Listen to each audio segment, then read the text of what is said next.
Hello student, आज की important class में आप सभी का स्वागत है। तो दोस्तों, आज की क्लास में हम बात करेंगे फंडामेंटल लिटरेसी एंड न्यूमरेसी के बारे में तथा निपुण भारत योजना के बारे में और ELPS अप्रोच के बारे में। देखिए, ये तीनों टॉपिक काफ़ी इंपॉर्टेंट होते हैं KVS के लिए। जो बच्चे KVS की तैयारी करना चाहते हैं और अपने पेडागोजी सेक्शन को स्ट्रॉन्ग करना चाहते हैं, वो हमारे चैनल से जुड़ जाइए, चैनल को सब्सक्राइब कर लीजिए। ये हमारे पेडागोजी सेक्शन का पहला क्लास है। ऐसे ही हम एक पूरी सीरीज चलाएंगे पेडागोजी का। तो चलिए फिर देर ना करते हुए आज की वीडियो को शुरू करते हैं और देख लेते हैं हमारा कि FLN क्या है। देखिए, सबसे पहले हम लोग FLN के फुल फॉर्म की बात करते हैं। जो FLN होता है उसका मतलब होता है फाउंडेशनल लिटरेसी एंड न्यूमरेसी, मतलब बुनियादी साक्षरता और संख्यात्मकता। देखिए, जो बुनियादी साक्षरता होती है और संख्यात्मकता होती है वो किसे कहते हैं, हम लोग इसको डिटेल में हम लोग पढ़ेंगे। सबसे पहला क्वेश्चन हमारा तो यही बन जाता है कि FLN का फुल फॉर्म क्या होता है। तो फाउंडेशनल लिटरेसी एंड न्यूमरेसी, हम लोग इसको याद कर लेंगे। तो चलिए फिर बात करते हैं कि FLN क्या है। देखिए, फाउंडेशनल लिटरेसी मतलब होता है जैसे कि जो बच्चा है जो आपके स्कूल में आता है प्राइमरी स्टेज पे, वो क्या होता है, उसके पहले मौखिक भाषा जो है उसका विकास हो सके, वह क्या कर सके, ध्वनि और आकार में तालमेल बना सके और जो पढ़ने का प्रवाह है वो कर सके।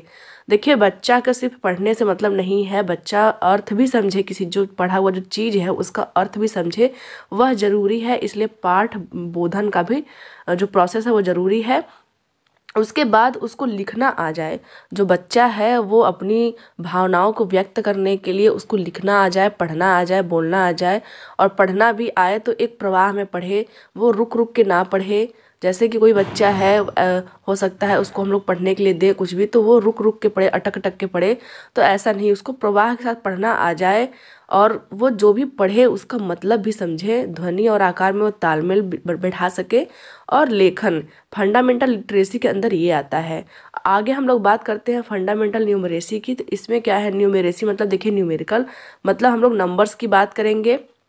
इसमें क्या होता है, बच्चों को संख्या बोध हो, वो छोटे मोटे ऑपरेशन जैसे प्लस माइनस मल्टीप्लाई और डिवीज़न, ये सब छोटे मोटे ऑपरेशन को कर सके, ये ज़रूरी होता है। तो इसमें क्या होता है कि संख्या का बोध उनको हो, नंबर्स का बोध हो और ऑपरेशंस वो कर सके।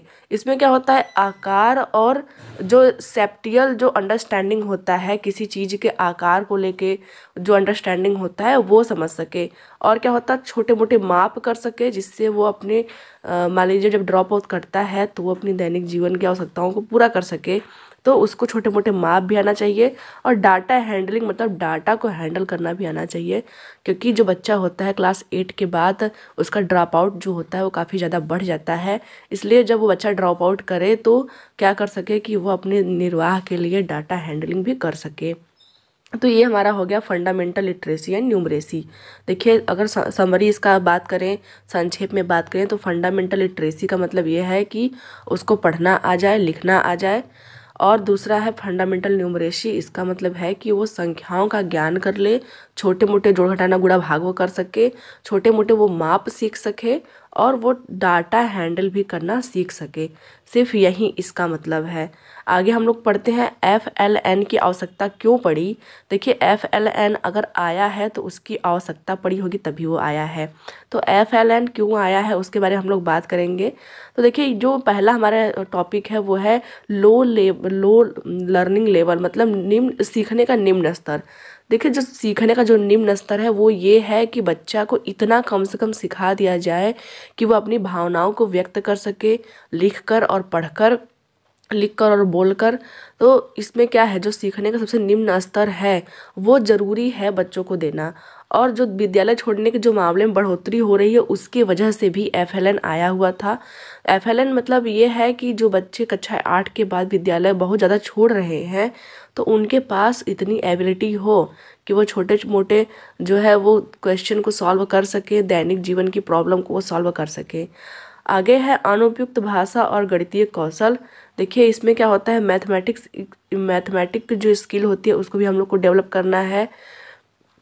कक्षा 3 तक आने वाले सभी बच्चों को पढ़ने लिखने में सक्षम हो। देखिए, इसका जो मेन उद्देश्य यही है कि जो बच्चे कक्षा 3 तक आ चुके हैं, कक्षा 1, 2, 3 तक जो आ चुके हैं उनके अंदर जो है पढ़ने और लिखने की जो क्षमता है उसका विकास हो सके। तो पहला हमारा क्वेश्चन ये बन जाता है कि FLN क्यों आवश्यक है। तो इसमें आप लोग को स्टेटमेंट में देखिए पूछ सकता है, तो हम लोग याद रखेंगे कि सीखने का निम्न स्तर हमें प्राप्त करवाना है बच्चों से। विद्यालय जो छोड़ते हैं बच्चे तब तक उनको, जब तक विद्यालय बच्चे छोड़ देते हैं तब तक उनको नॉर्मल जो चीज़ें होती हैं वो करने के लिए हम लोग एबल बना दें। और क्या होता है, कक्षा 3 तक के बच्चों को हम लोग पढ़ने और लिखने में सक्षम बना सकें। FLN की इतनी आवश्यकताएं होती है। आगे हमारा है कि हमारा मुख्य उद्देश्य क्या है, हम लोग कैसे सिखाएंगे कि बच्चे कैसे बेहतर तरीके से सीख सकते हैं। तो पहला हमारा है उसको गेम आधारित, मतलब बच्चों को क्या करें, आप कोई भी गेम के द्वारा उन लोग को सिखाने की कोशिश कीजिए। जो भी हम लोग सिखा रहे हैं वो खोज पर आधारित हो, बच्चे खोज के लिए प्रेरित हो सके। और जो भी हम लोग गतिविधि करवा रहे हैं वो उसके दैनिक जीवन की अवस्थाओं स्थितियों से जुड़े। हम लोग को ऐसी चीज़ें करवाना है, हम लोग को हमेशा मूर्त चीज़ें जो प्रकृति में प्रेजेंट है उसका हम लोग को एग्जाम्पल देना है, ताकि बच्चे जो है अच्छी तरह से समझ सके, चीज़ों को रिलेट कर सके। हमें उनको ऐसा माहौल देना है जिससे बच्चे आसानी से सीख सकें। हम लोग को क्या करना है, उनको जो मदर टंग है, जो घरेलू भाषाएं हैं उसको भी शामिल करना है। देखिए घरेलू जो भाषाएं होती है, जो उसकी मातृभाषा होती है, बच्चा किसी भी बैकग्राउंड से बिलोंग करता है उसकी एक अपनी मातृभाषा होती है। तो हमें यह सुनिश्चित करना है कि हम लोग उसकी जो मातृभाषा है, जो मदर टंग है, उसको एक टूल के रूप में यूज़ करें। हम लोग उसको अच्छा चीज़ माने और क्या करें कि उसकी सहायता से हम लोग बच्चों की जो लर्निंग प्रोसेस है उसको आगे बढ़ाएं। तो हम लोग को घरेलू भाषाओं को भी शामिल करना है। आगे देख लेते हैं, जो हमारी कक्षा है वो कैसी हो, समावेशी टाइप की हो, उसमें सभी प्रकार के बच्चे हों, उनको सारी सुविधाएं उपलब्ध करवाएं। उसमें समावेशी कक्षा का तो मतलब यही होता है कि उसमें सामान्य बुद्धि का बालक, मंद बुद्धि बालक, तीव्र बुद्धि बालक, या फिर जो आपका है विकलांग बालक, या फिर दिव्यांग जिसको हम लोग बोल सकते हैं, सभी लोग उपस्थित हों, उसको बोलते हैं समावेशी कक्षा। तो बच्चों को हम लोग बच्चों को समावेशी रूप से हमें पढ़ाना है और बच्चों के समझ के साथ पढ़ने लिखने के कौशल को भी विकसित करना है। देखिए FLN का मेन उद्देश्य तो यही है कि बच्चे समझ के साथ पढ़ें लिखें और उसका अर्थ समझें। और क्या करना है, बच्चों को हाई क्वालिटी टीचिंग मटेरियल उपलब्ध कराना है। देखिए हाई क्वालिटी टीचिंग मटेरियल का मतलब यही होता है कि टीचिंग मटेरियल ऐसा हो जो उनके विरासत से उनको जोड़े, जो उनके इतिहास से उनको जोड़े, मटेरियल ऐसा होना चाहिए। और आगे क्या है कि मटेरियल जो है उनकी स्थानीय भाषा अथवा मदर टंग में उपलब्ध हो। अब देखिए जो हम लोग टीचिंग मटेरियल जो यूज कर रहे हैं, जो हम लोग TLM यूज कर रहे हैं, ऐसा ना हो कि वो काफ़ी हाई लेवल लैंग्वेज में हो जिसको बच्चा समझ ही ना पाए। जो TLM हम लोग यूज़ करेंगे, एक तो वह प्राकृतिक होना चाहिए, मूर्त चीज़ों की बनी होनी चाहिए, और क्या हो, बच्चों के मदर टंग में बनी हुई हो, तो बच्चा आसानी से समझ सकेगा। तो ये तो है आपके मुख्य उद्देश्य कि हमें बच्चों को कैसे पढ़ाना है। आगे देख लेते हैं। देखिए राष्ट्रीय शिक्षा नीति 2020 की यह मांग है कि बच्चों को मूलभूत साक्षरता और अंक ज्ञान, जैसा मैंने बताया फंडामेंटल लिटरेसी एंड न्यूमरेसी प्राप्त करना एक मिशन बनाना चाहिए। 2020 की जो NEP थी, राष्ट्रीय शिक्षा नीति जो थी, उसमें ये कहा गया था कि बच्चे कम से कम मूलभूत रूप से साक्षर हो सके, उनको जो है पढ़ना लिखना आ सके, और हल्का फुल्का जो है हम लोग को जो प्लस माइनस करना आ सके किसी चीज़ को, ताकि वो अपने डेली के लाइफ में उसको यूज कर सके। तो इसको इम्प्लीमेंट करने के लिए एक योजना आई थी जिसका नाम है निपुण भारत योजना। तो ये क्या है, निपुण भारत योजना एक राष्ट्रीय मूलभूत साक्षरता और संख्यात्मक मिशन है। इसका उद्देश्य ये है कि 2026 से 27 तक ग्रेड 3 के अंत तक आवश्यक रूप से मूलभूत साक्षरता और अंक ज्ञान प्राप्त कर सके। देखिए जो आपका क्वेश्चन बनेगा वो ये बनेगा कि कब तक करना है, तो 2026 से 2027 तक कितने ग्रेड वाले, तो कक्षा 3 तक के बच्चों को, कक्षा 3 तक के बच्चों को हम लोग को माइंड में रख के पढ़ाना है कि कक्षा 3 आते आते बच्चों को मूलभूत जो साक्षरता है, जो अंक ज्ञान है, वो हम लोग प्राप्त कर सके, बच्चों को हम लोग इतना दे सकें ताकि वो अपना निर्वाह आसानी से कर सके। तो देखिए FLN जो है उसकी शुरुआत 2020 में हुई थी NEP के बाद, लेकिन यह जो इसका जो इम्प्लीमेंटेशन हुआ था वो 5 जुलाई 2021 को हुआ था। तो हमारा एक क्वेश्चन यह भी बन जाता है कि FLN कब आया था। तो देखिए FLN आया तो था 2020 के NEP के साथ, लेकिन उसका जो इम्प्लीमेंटेशन हुआ था वो हुआ था 5 जुलाई 2021 को। तो ये हमारा क्वेश्चन KVS में बन सकता है। आगे देख लेते हैं हम लोग। देखिए जो शिक्षण का जो लेवल है उसका मूल्यांकन मूल्यांकन जो है वो करना चाहिए हमें, तो कैसे हो सकता है। जो बच्चों के जो शिक्षा का लेवल है कि हमने जो पढ़ाया है वो बच्चे कितना अब्जॉर्ब किए हैं, उसका मूल्यांकन हम लोग पोर्टफोलियो से कर सकते हैं। अब देखिए कई बच्चों को पोर्टफोलियो का मतलब नहीं पता है, तो आप लोग जान लीजिए पोर्टफोलियो क्या होता है। एक डॉक्यूमेंट टाइप का होता है जिसमें बच्चे का नाम, माता का नाम, पिता का नाम, वो कहाँ कहाँ उसको प्रॉब्लम हो रही है और कहाँ कहाँ वो आसानी से सीख रहा है, वो सारी चीज़ें उसमें लिखी होती हैं। तो जैसे मान लीजिए कक्षा 3 का बच्चा है तो उसका जो पोर्टफोलियो है उसका टीचर बनाएगा। फिर जैसे ही बच्चा क्लास 4 में जाएगा तो जो उसका टीचर रहेगा वो क्लास 4 के टीचर को बच्चे का पोर्टफोलियो सौंप देता है। तो इससे क्या होता है कि जो कक्षा 4 का जो शिक्षक होगा वो उस बच्चे के पोर्टफोलियो को देख के समझ पाएगा कि बच्चे को कहाँ प्रॉब्लम हो रही है सीखने में, कहाँ बच्चा बेहतर ढंग से सीख पा रहा है। तो वो हमारा होता है पोर्टफोलियो। अगर हमें कभी भी जो है शिक्षा के स्तर का मूल्यांकन करना है तो हम लोग पोर्टफोलियो के आधार पर आराम से कर सकते हैं। और जब भी मूल्यांकन वाली बात आती है और ऑप्शन में अगर पोर्टफोलियो दिया है तो हमेशा आप लोग पोर्टफोलियो वाला ऑप्शन ही टिक कीजिएगा।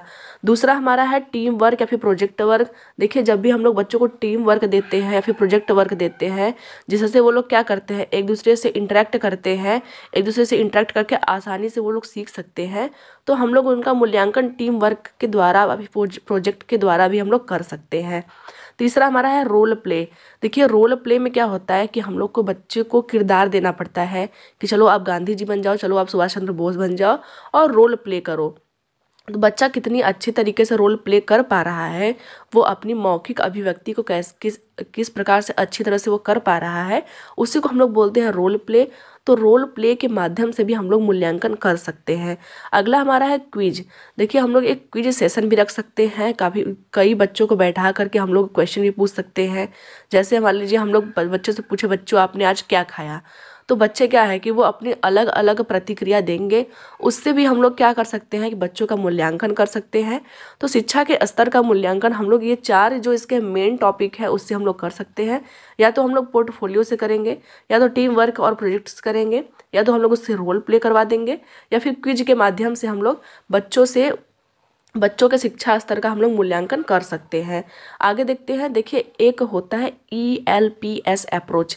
जो ELPS अप्रोच होता है वो भी एग्ज़ाम में काफ़ी बार पूछता है, चाहे वो टेट का एग्ज़ाम हो, सीटेट का एग्ज़ाम हो, सुपर टेट हो या फिर KVS हो।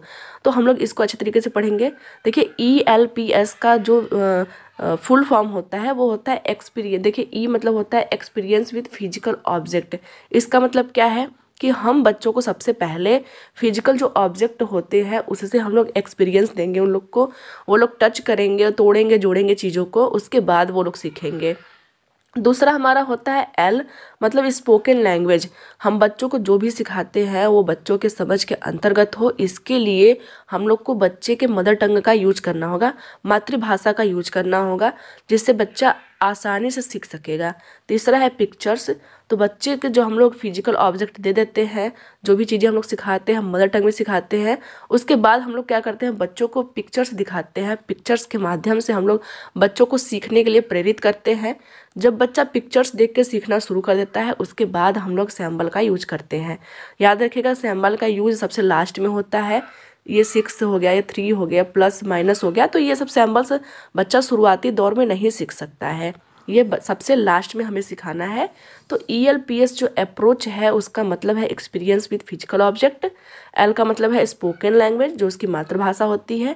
P का मतलब है हम लोग चित्र के माध्यम से, पिक्चर्स के माध्यम से सिखाना है। और S का मतलब है सबसे लास्ट में हम लोग उसको सैम्बल के माध्यम से सिखाना है। तो फ्रेंड्स ये तो था आज का वीडियो। आज की वीडियो में हम लोगों ने सीखा है फंडामेंटल लिटरेसी एंड न्यूमरेसी, बुनियादी साक्षरता और संख्यात्मकता, निपुण भारत योजना के बारे में और ELPS अप्रोच के बारे में। तो ये तो था हमारा आज का पहला क्लास आपको कैसा लगा ज़रूर बताइएगा। इसके नेक्स्ट वीडियो में हम लोग किसी और टॉपिक के बारे में बात करेंगे। तब तक के लिए धन्यवाद।